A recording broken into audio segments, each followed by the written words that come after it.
Hello again, everyone, and welcome to another segment of Chicago Lawyer Magazine's Inside Out, where we examine various aspects of the law from the unique perspective of our husband and wife team.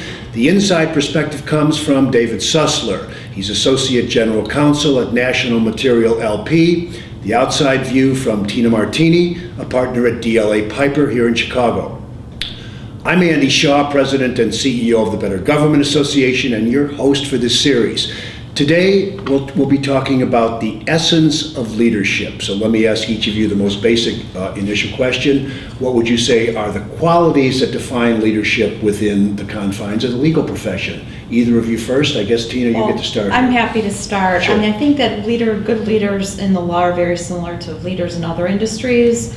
I would say there are a bunch of different things that you have to look at. I think they have to be just innately intelligent, have a good head on their shoulders, have good common sense. I think they have to be really in tune with the people they lead. I think they have to really connect with them and understand how to empower them, understand how to motivate them to move forward or to take whatever action the leader wants them to be taking. They've got to be nimble, they have to be agile, they have to really be passionate about the organization, they have to really understand the organization that they lead. I think humility is a really important quality. It's an interesting thing because I think there's a lot of nuance to great leadership. I think it's a delicate dance. You don't want someone who's a pushover, but you don't want someone who's smug or arrogant. So I think it's trying to really figure out where that line is between being accessible and approachable versus also being strong and really sort of standing above the crowd. And David, from your perspective? Well, there's a little bit I can add to that list. I would add, emotional intelligence, which is something we talk about a lot in our column. Really, and you touched on it, understanding other people, understanding how other people, what makes people tick. The essence of a good leader is someone who willingly enrolls others into their vision so that they take it on themselves. And I think a good leader is one who leads by example rather than by command. Well, it's interesting. There are leaders and followers. There are chiefs and Indians. I mean, you can't have everybody be the leader in an organization or nobody's really going to be led. So I just wonder, how do you decide who the leader? I mean, do you have to be a leader to be successful in the legal profession, or could you be a very successful follower? I think you could actually be very successful in the legal profession, whether you're talking about somebody who's in private practice or if you're talking about somebody who is in-house working for exclusively for an organization such as a company.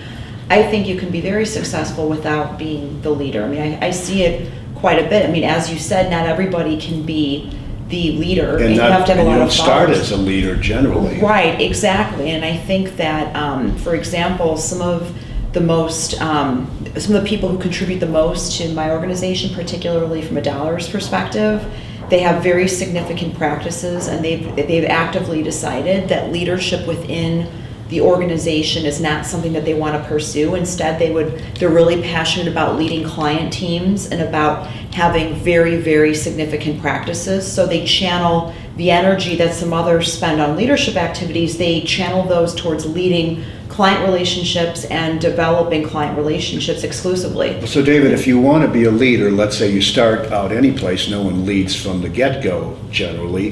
How do you develop the skills if you'd like to have them? Are they available at firms, or do you have to get them somewhere else? No, I think leadership is a quality that comes from within to begin with, but you can learn it. And I think the way to learn it is watch others, learn, listen.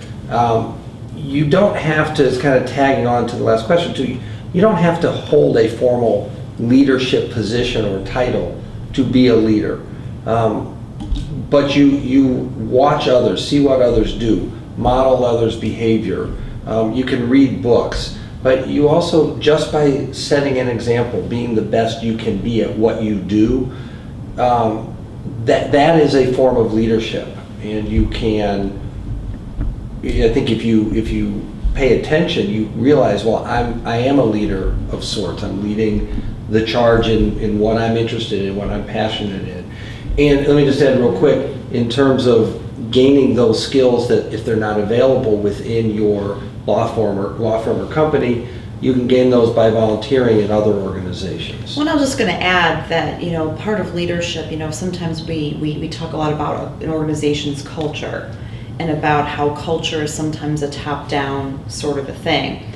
I actually think it's a little bit more complicated than that. I would say that everybody can sort of contribute to the culture and making it a powerfully positive culture by observing like the do unto others rule. I think that if you consistently conduct yourself in a way that is consistent with how you would like others to treat you, that you can have culture being a lot more of a grassroots type of an effort, because that sort of thing is contagious. I think a lot of times people put a lot of pressure on leadership to really set the tone for something like culture. Well, obviously they have to be living and breathing the culture, but you also, and I think, have a much more powerful way of setting the culture by, having everybody else sort of living it and breathing it in the same way. So, and I think that's an excellent point. And that's almost kind of leadership from below. Mm-hmm. It infuses from wherever, and it really doesn't matter what your job is, what your role is.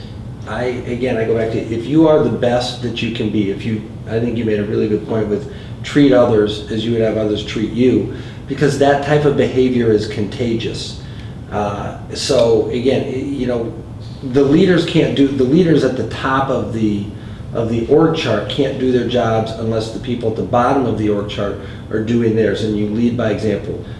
You may be the bottom rung of an org chart, but if you are the best you can be, you are kind, you are honest and ethical, you are a leader, because others are going to model that behavior, and it will infuse up as well as down. I think you've probably answered this last question along the way, because it's implicit in a lot of the other answers and questions, but how about a couple final thoughts about lessons learned along the way about leadership? Maybe painful or maybe beneficial, but a couple lessons. I would say that for me, and I mentioned this in our written column, that the first significant leadership role I had was about 10 years ago when I was put in charge of hiring for this Chicago office of DLA Piper. And it was on the heels of the merger between Piper Rudnick and DLA and Gray Carey. So it was a very challenging time because it was a pivotal moment in the life cycle of this institution. And I guess the biggest lessons I learned, and I continue to learn in the different leadership hats I've worn since then, is that you can model other people's behavior. It's always good to talk to other people who are leaders. It's good to read books on leadership. It's good to go to conferences discussing leadership. But it's like riding a bike. And at the end of the day, you really have to sort of jump in the deep end and feel your way through it, and each leadership role is very different. How many years in did it take before you gave up the training wheels? Well, some would say I never had training wheels. Okay. It's one of those things So where where are you the have, bruises? well, you have advisors along the way. You have your predecessors, so if you're moving into a role that someone else had before, you sometimes have the ability to count on those folks. I think it's really important as a leader, and this is another lesson I'd like to share, is to have advisors.